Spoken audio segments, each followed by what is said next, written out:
ಎಲ್ಲ ರೈತ ಬಾಂಧವರಿಗೆ ನಮ್ಮ ಧನ್ಯವಾದಗಳು. ಯಾಕೆಂತಂದರೆ ನನ್ನ ಸುಮಾರು ವಿಡಿಯೋಗಳನ್ನು ನೀವು ತುಂಬ ರೈತರುಗಳಿಗೆ ರೀಚ್ ಮಾಡಿಸಿದ್ದೀರಿ. ತುಂಬ ರೈತರುಗಳು ಕೂಡ ಖುಷಿಪಟ್ಟು ಫೋನ್ ಮಾಡ್ತಾ ಇದ್ದಾರೆ. ಅದಕ್ಕೆ ಕಾರಣ ನೀವೇ. ಹಾಗಾಗಿ ನಿಮಗೆ ಧನ್ಯವಾದ ಹೇಳ್ಕೊತೀನಿ.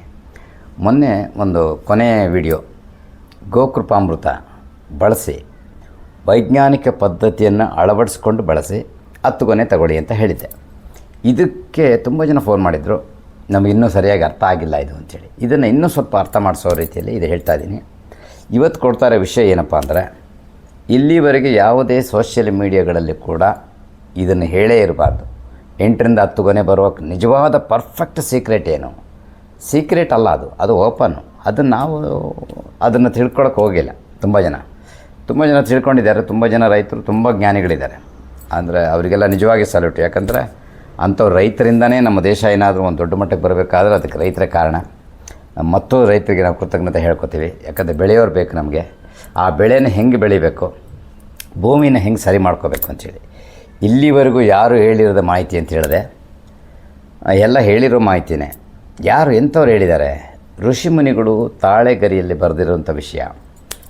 ಮತ್ತು ಕೃಷಿ ಪಂಡಿತರು, ತುಂಬ ದೊಡ್ಡ ಕೃಷಿ ಪಂಡಿತರು ಏನು ಹೇಳ್ತಾ ಇದ್ದಾರೆ, ಇದನ್ನೆಲ್ಲ ನಾನು ಹೆಕ್ಕಿ ತೆಗೆದು ಅದನ್ನು ನಿಮಗೆ ನಾವು ಕೊಡ್ತಾ ಇರೋಂಥ ವಿಷಯ. ಯಾಕಂದರೆ ಎಲ್ಲ ಹೇಳಿದ್ದಾರೆ ತುಣುಕಾಗಿ ಸ್ವಲ್ಪ. ಯಾಕಂದ್ರೆ ತುಂಬ ದೊಡ್ಡ ವೀಡಿಯೋ ಮಾಡೋಕ್ಕಾಗಲ್ಲ. ನಾನು ತುಣುಕಾಗಿ ಎಲ್ಲ ಹೇಳಿದ್ದೀನಿ. ಇವತ್ತು 10 ಗೊನೆಯದು ಸೀಕ್ರೆಟ್ ಪರ್ಫೆಕ್ಟಾಗಿ ನಿಮ್ಗೆ ಅರ್ಥ ಮಾಡಿಸ್ತೀನಿ. ಅರ್ಥ ಮಾಡ್ಕೊಳ್ಳಿ. ಏನಪ್ಪ ಅದು 10 ಗೊನೆ ನಾವು ಗೋಕೃಪಾಮೃತ ಕೊಟ್ಟಿದ್ದೀವಿ, 10 ಗೊನೆ ಹೆಂಗೆ ಬರುತ್ತೆ ಅಂತ ನಾನು ಯಾರಿಗೆ ಹೇಳ್ತಾ ಇದ್ದೀನಿ ಅಂದರೆ, ಎಲ್ಲರೂ ಯಾವ ರೈತರುಗಳು ಕೂಡ ಯಾರೇ ಒಬ್ಬ ತಂದೆ ತಾಯಿ ಮಕ್ಕಳಿಗೆ ಊಟ ಕೊಡದೇ ಇರಲ್ಲ. ಊಟ ಕೊಟ್ಟೇ ಕೊಡ್ತಾರೆ. ಆ ಥರ ನಮ್ಮ ವಿಶ್ವಾಸ ಏನು, ನೀವು ನಿಮ್ಮ ಅಡಿಕೆ ತೋಟಗಳಿಗೆ ನೀವು ಬೇಕಾದಷ್ಟು ಗೊಬ್ಬರ ಕೊಟ್ಟಿದ್ದೀರಿ ಅನ್ನೋ ವಿಶ್ವಾಸದಲ್ಲಿ. ನೀವು ಗೊಬ್ಬರ ಕೊಡೋದ್ರಲ್ಲಿ 2-3 ಥರ ಇದೆ. ಕೆಲವರು 2 ವರ್ಷಕ್ಕೆ ಒಂದು ಬುಟ್ಟಿ ಸಗಣಿ ಗೊಬ್ಬರ ಕೊಟ್ಟು ಕೈ ಬಿಡ್ತಾರೆ. ಕೆಲವರು ವರ್ಷಕ್ಕೊಂದು ಬುಟ್ಟಿ ಸಗಣಿ, ಒಂದು ಹಸಿರೆಲೆ ಗೊಬ್ಬರ ಕೈ ಹಾಕಿ ಬಿಡ್ತಾರೆ. ಕೆಲವರು ರಾಸಾಯನಿಕನ ಒಂದು 6 ತಿಂಗಳಿಗೆ ಸಲ ಹಿಂಗೆ ತೊಗೊಂಬಂದು ಎರಚಿ ಹೋಗ್ಬಿಡ್ತಾರೆ. ಆದರೆ ಗಿನ್ನಿಸ್ ರೆಕಾರ್ಡ್ ಮಾಡಿದವರು ಕುಟುಂಬ, ನಮ್ಮ ಸವ್ಯಸಾಚಿ ಸರ್ ಅವರೇನು ಹೇಳ್ತಾರೆ, ಅವರು ತಿಂಗಳ ಗೊಬ್ಬರಗಳನ್ನು ಕೊಡಿ, 12 ತಿಂಗಳು ಸ್ವಲ್ಪ ವರ್ಷಕ್ಕೆ ಕೊಡೋದು, ಅದು ನಿಮಗೆ ಒಳ್ಳೆ ಫಲಿತಾಂಶವನ್ನು ಕೊಡುತ್ತೆ ಅಂಥೇಳಿ. ಈ ಥರ ಗೊಬ್ಬರವನ್ನು ಕೊಡಬೇಕು. ಗೊಬ್ಬರನೇ ಕೊಡೋದಿಲ್ಲ. ನೋಡಿ, ಮನೆ ಇದೆ, ಮನೆ ಮೇಲೆ ಟ್ಯಾಂಕ್ ಇದೆ. ನಾವು ಹೆಂಗೆ ಟ್ಯಾಂಕಿಗೆ ಮಾತ್ರ ದಿನ ನೀರನ್ನ ಪಂಪ್ ಮಾಡ್ತೀವಿ, ಯಾಕಂದರೆ ನಮಗೆ ನೀರು ಸಿಗಲ್ಲ ಅಂಥೇಳಿ. ಆ ಥರ ನಾವು ತೋಟನ ನೋಡ್ಕೋಬೇಕು. ಊಟ ಕರೆಕ್ಟಾಗಿ ಕೊಡಬೇಕು. ಆಗಿ ಕೊಟ್ಟರೆ ಅದು ಬರುತ್ತೆ. ಈಗ ನೀವು ಗೊಬ್ಬರವನ್ನು ಸಿಕ್ಕಾಪಟ್ಟೆ ಕೊಟ್ಟಿದ್ದೀರಿ, ಅದು ತಗೊಳ್ತಾ ಇಲ್ಲ ಅಂದರೆ ಕಾರಣ ಏನು ಅಂದರೆ, ಜೀವಾಣುಗಳು ಇಲ್ಲ ಭೂಮಿಯಲ್ಲಿ, ಕಡಿಮೆ ಇದೆ. ಎರೆಹುಳುಗಳ ಸಂಖ್ಯೆ ಕೂಡ ತುಂಬ ಅತಿ ಕಡಿಮೆ ಇದೆ ಭೂಮಿ. ಯಾಕಂದರೆ ಫಲವತ್ತಾಗಿಲ್ಲ ಭೂಮಿ. ಫಲವತ್ತಾಗಿರೋದು ಬೇರೆ, ನಿಮಗೆ ಯುಕ್ತವಾಗಿರೋದು ಬೇರೆ. ಹಾಗೆ ಅದನ್ನು ಕೊಡುವಂಥ ಆಹಾರವನ್ನು ತಗೊಳ್ಳೋರಿಲ್ಲ. ಅದಕ್ಕೆ ನಾವು ಗೋಕೃಪಾಮೃತವನ್ನು 1 ಎಕರೆಗೆ 1000 ಲೀಟ್ರು, 1 ಲೀಟ್ರಿಗೆ 1 ಆ್ಯಕ್ಟಿವೇಟಿ ಗೋಲ್ಡನ್ನು 1 ml ಹಾಕ್ಬಿಟ್ಟು ಇಡೀ ತೋಟಕ್ಕೆ ಕೊಡುವಂಥದ್ದು. ಲೀಟ್ರಿಗೆ 1 ml. ಇದನ್ನು ಹಿಂಗೆ ಮಾಡಿ ಅಂಥೇಳಿ. ಒಂದು ವೇಳೆ ನಿಮ್ಮ ಭೂಮಿಯಲ್ಲಿ ಗೋಕೃಪಾಮೃತ ಕೊಡ್ತೀರಿ, ಗೊಬ್ಬರನೇ ಕೊಟ್ಟಿರಲ್ಲ, ಸತ್ವನೇ ಇರಲ್ಲ, ಭೂಮಿ ಏನಾಗಿರುತ್ತೆ? ಸತ್ವ ಇಲ್ಲದ ಭೂಮಿಯಲ್ಲಿ ಅಡಿಕೆ ತೋಟ ಹೆಂಗಿರುತ್ತೆ ನಾನು ಹೇಳ್ತೀನಿ. ಸಣ್ಣ ಗೊನೆಗಳು ಬರೋದು, ಮತ್ತು ಗೊನೆಗಳು ನಿಂತ್ಕೊಳ್ಳಲ್ಲ, ಬಗ್ಗಿ ಬಿದ್ದಿರುತ್ತೆ. ಎಲೆಗಳಂತ ಸಣ್ಣದಿರುತ್ತೆ. 2 ತಿಂಗಳಿಗೆ ಒಂದು ಎಲೆ ಬರುತ್ತೆ ಅಡಿಕೆ ಎಲೆ. ಆಮೇಲೆ ಎಲೆಗಳೆಲ್ಲ ಸೊಟ್ಟ ಇರೋವಂಥದ್ದು, ಆರೋಗ್ಯವಾಗಿ ಇರಲ್ಲ ಮರ ನೋಡೋಕ್ಕೆ. ಮತ್ತು 2 ಗೊನೆ 3 ಗೊನೆ, ಅದು ಕೂಡ ಉಳಿಯೋದೇ ಕಷ್ಟ. ಆ ಥರ ಏನಿದೆ, ಆ ಭೂಮಿ ಆರೋಗ್ಯವಂತ ಭೂಮಿ ಅಲ್ಲ ಅಂತ.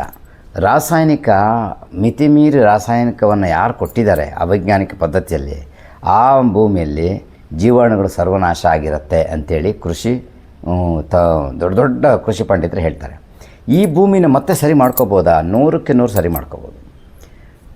ನಮಗೆ ದೇವಾನುದೇವತೆ 33 ಕೋಟಿ ದೇವರುಗಳು ಏನು ಅವತಾರಕ್ಕೆ ಬರ್ತಾರೆ, ಅಂಥವರಲ್ಲಿ ಕೆಲವರು ಹೇಳಿರುವಂಥ ವಿಚಾರಗಳು ಯಾರೆಲ್ಲ ಇದ್ದಾರೆ ನಮಗೆ ನೋಡಿ. ಕೃಷಿ ವಿಚಾರಕ್ಕೆ ಅದಕ್ಕೂ ಭಗವಂತನ ಚೈತನ್ಯನೇ. ಆರೋಗ್ಯ ಕೆಟ್ಟೋಯ್ತು, ಅದಕ್ಕೆ ಆಯುರ್ವೇದಿಕ್ ಔಷಧಿ, ಅವರೂ ಭಗವಂತನ ಚೈತನ್ಯ.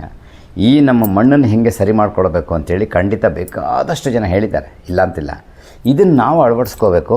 ನಮಗೆ ನಿಜವಾಗಿ ಯಾವ ರೈತರು ನಿಜವಾಗಿ ನಮಗೆ ನಮ್ಮ ಭೂಮಿಯಲ್ಲಿ ಒಂದು ಒಳ್ಳೆ ಇಳುವರಿ ಬೇಕು, ಅಲ್ಪಾವಧಿ ಬೆಳೆ ಆಗಲಿ ದೀರ್ಘಾವಧಿ ಬೆಳೆ ಆಗಲಿ ಬೇಕು ಅನ್ನೋರಿಗೆ 100% ಮಾಹಿತಿ ಇದೆ. ಈ ಮಾಹಿತಿ ನಿಮಗೆ ಅರ್ಥ ಮಾಡಿಸ್ತೀನಿ, ಅರ್ಥ ಮಾಡ್ಕೊಳ್ಳಿ. ಭೂಮಿ ಎಷ್ಟೇ ಹದಗೆಟ್ಟು ಸತ್ತು ಕೊನೆಯ ಹಂತಕ್ಕೆ ಹೋಗಿದ್ದೆ ಕೂಡ ಅದನ್ನು ಹಿಂಗೆ ಸರಿ ಮಾಡ್ಬೋದು ಅಂತಂದರೆ, 21 kg 21 ಬಗೆಯ ಬೀಜಗಳನ್ನು ಬಿತ್ತನೆ ಮಾಡುವಂಥದ್ದು. ಬಿತ್ತನೆ ಮಾಡಿ ಅದನ್ನು ಕಳಿಸ್ಬಿಡೋದು ಭೂಮಿಯಲ್ಲಿ. ಅಡಿಕೆ ತೋಟಗಳಲ್ಲಾದರೆ ಕಳ್ಸೋಕ್ಕೆ ಬರಲ್ಲ, ಕಳಿಸಿದ್ರೆ ಬೇರುಗಳು ವೇಸ್ಟ್ ಆಗಿಬಿಡುತ್ತೆ, ಜೀರೋ ಕಲ್ಟಿವೇಟರ್ ಮಾಡಬೇಕು. ಅದನ್ನು ಸಂಕ್ಷಿಪ್ತವಾಗಿ ಹೇಳ್ತೀನಿ ಏನೇನು ಅಂಥೇಳಿ. ನೀಟಾಗಿ ಬರೆದಿಟ್ಕೊಂಡಿದ್ದೀನಿ ನೋಡಿ. ಮಣ್ಣನ್ನು ಮರಳಿ ಮತ್ತೆ ಫಲವತ್ತತೆ ಮಾಡುವಂಥ ಮ್ಯಾಜಿಕ್, ಜಾದು ಅಂಥೇಳಿ. ಹೆಂಗೆ ನ್ಯಾಚುರಲ್ ಆಗಿ ಹೆಂಗೆ ಮಾಡ್ಬೋದು? 21 ಬಗೆಯ ಬೀಜಗಳನ್ನು, ಯಾವ್ಯಾವ ಬೀಜ? ಒಂದನೇದು ಸಿರಿಧಾನ್ಯ, ಅದರಲ್ಲಿ ಜೋಳ, ಸಜ್ಜೆ, ನವಣೆ, ಸಾಮೆ, ರಾಗಿ, ಇವುಗಳಲ್ಲಿ ಯಾವುದಾದ್ರು 4.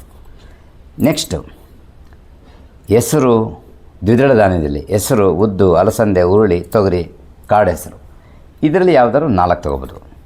ಎಣ್ಣೆ ಕಾಳುಗಳು, ಹರಳೆಣ್ಣೆ ಬೀಜ, ಕಡಲೆಕಾಯಿ, ಎಳ್ಳು, ಸೂರ್ಯಕಾಂತಿ ಬೀಜ, ಸೋಯಾಬೀನು, ಇದರಲ್ಲಿ ಯಾವುದಾದ್ರು 4.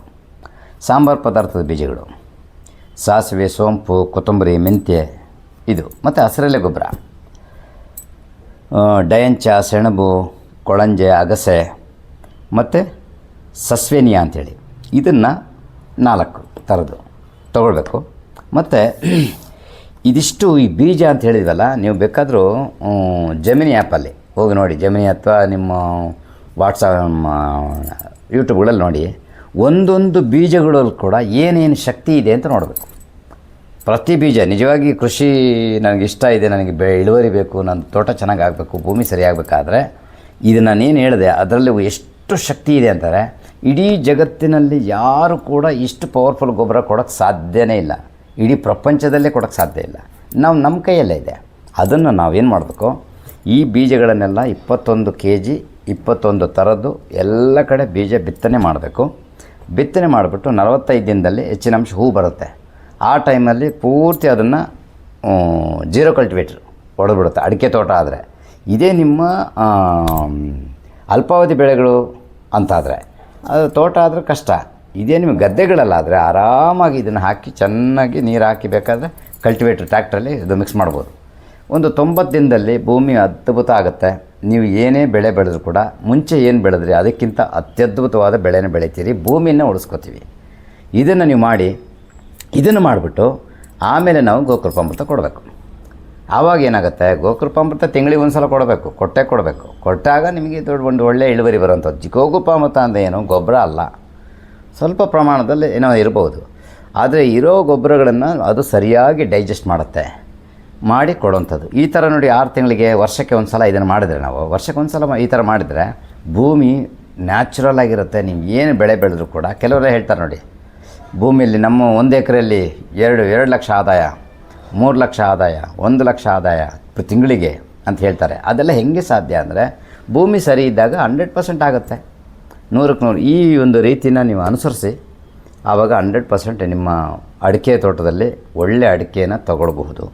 ಮತ್ತು ಯಾವುದೇ ಅಲ್ಪಾವಧಿ ಬೆಳೆಗಳಲ್ಲೂ ಕೂಡ ನೀವು ಅದ್ಭುತವಾಗಿ ಬೆಳೆಗಳನ್ನು ತಗೊಳ್ಬೋದು. ಇದನ್ನು ನೀವು ಅನುಸರಿಸಿ ಅಂತ ಹೇಳ್ತಾ, ಥ್ಯಾಂಕ್ ಯು ವೆರಿ ಮಚ್.